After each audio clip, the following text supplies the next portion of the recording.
Hello প্রিয় শিক্ষার্থী বন্ধুরা, আজকে আমি তোমাদের সামনে যে প্রশ্নটি নিয়ে উপস্থিত হয়েছি সেটা হচ্ছে ক্লাস 11-এর সেকেন্ড সেমিস্টারের কোশ্চেন সাবজেক্ট ইতিহাসের। আশা করব পশ্চিমবঙ্গের প্রায় সমস্ত স্কুলেই এই প্রশ্নটি আসতে পারে। খুবই ইম্পর্টেন্ট একটি প্রশ্ন, যেটা আসার চান্স 100% ধরা যেতে পারে।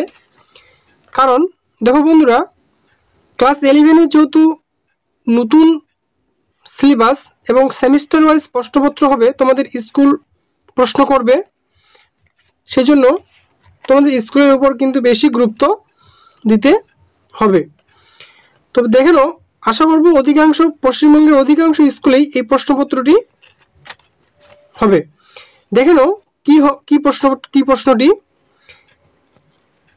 বারনির ফতোয়ায়ে জাহানদারিতে রাজতন্ত্র ও রাষ্ট্রনীতি সম্পর্কে ধারণা কি ছিল? এই যে বারানির বা জিয়াউদ্দিন বারানির যে ফতোয়ায়ে জাহানদারিতে রাজতন্ত্র ও রাষ্ট্রনীতি সম্পর্কে যে ধারণাটা ছিল, সেই ধারণাটা সম্পর্কে আমাদের আলোচনা করতে হবে। তো অথবা দিয়ে প্রশ্নটা আমাদের এইভাবে থাকতে পারে, জিয়াউদ্দিন বারানি কে ছিলেন, এর বিষয়বস্তু কি? এইভাবে কিন্তু আমাদের প্রশ্নটি থাকতে পারে। আশা করব খুব ইম্পর্টেন্ট প্রশ্ন, তোমরা ভালো করে পড়বে। এবং আমার এই প্রশ্নের উত্তরটি তোমরা যদি ভালো লাগে, তাহলে অবশ্যই তোমরা তোমাদের বন্ধু বান্ধবদের কাছে অবশ্যই এই ভিডিওটি শেয়ার করবে, তারাও যেন দেখে সবাই উপকৃত হতে পারে। দেখে নাও উত্তরটি।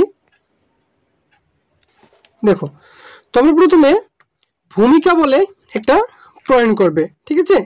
দেখো, আমি ভূমিকাটা পড়তেছি। আমি যদি বোর্ডে প্রশ্নটা পড়তে যাই তাহলে ভিডিওটি অনেক লম্বা হয়ে যাবে, তাই আমি শুধুমাত্র এই ভূমিকার অংশটা পরে তোমাদের বুঝিয়ে দিচ্ছি। বাদ বাকিটা তোমাদের আমি দেখিয়ে দিব, তোমরা স্কিপ করে করে ভিডিওটা দেখে দেখে তোমরা খাতার মধ্যে নোটটা টুকে নিয়ে মুখস্থ করবে, কেমন? দেখো, ভূমিকা।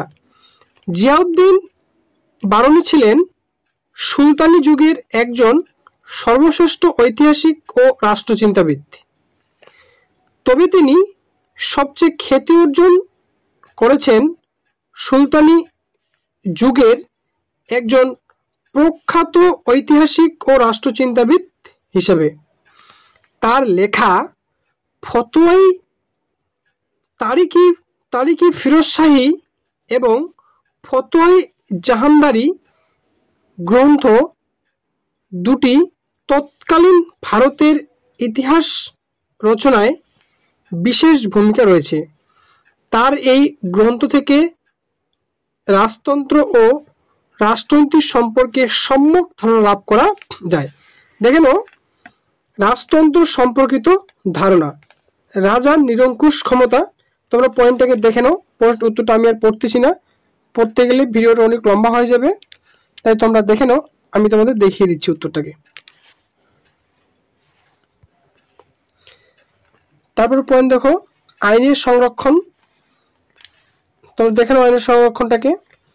তারপর 4 নম্বর পয়েন্টটা দেখে নাও, রাজ আইনের প্রতি আনুগত্য প্রদর্শন। তোমরা দেখে নাও ভালো করে। এবং তারপরে প্যারাগ্রাফটা দেখো, রাষ্ট্রনীতি সম্পর্কিত ধারণা। প্রথম পয়েন্টটা যেটা হচ্ছে ইসলামের সুপ্রতিষ্ঠা। তোমরা দেখে নাও কি বলা হয়েছে পয়েন্টটাতে। শরীয়ত বা ধর্মীয় বিধি পালন। দেখে নাও শরীয়ত বা ধর্মীয় বিধি পালন কি বলা হয়েছে ওখানে পয়েন্টটাতে, তোমরা সুন্দরভাবে লেখানো আছে। তারপরে দেখো পয়েন্টটা থেকে এখানে, তারপরে দেখো প্রজা সাধনের কল্যাণ।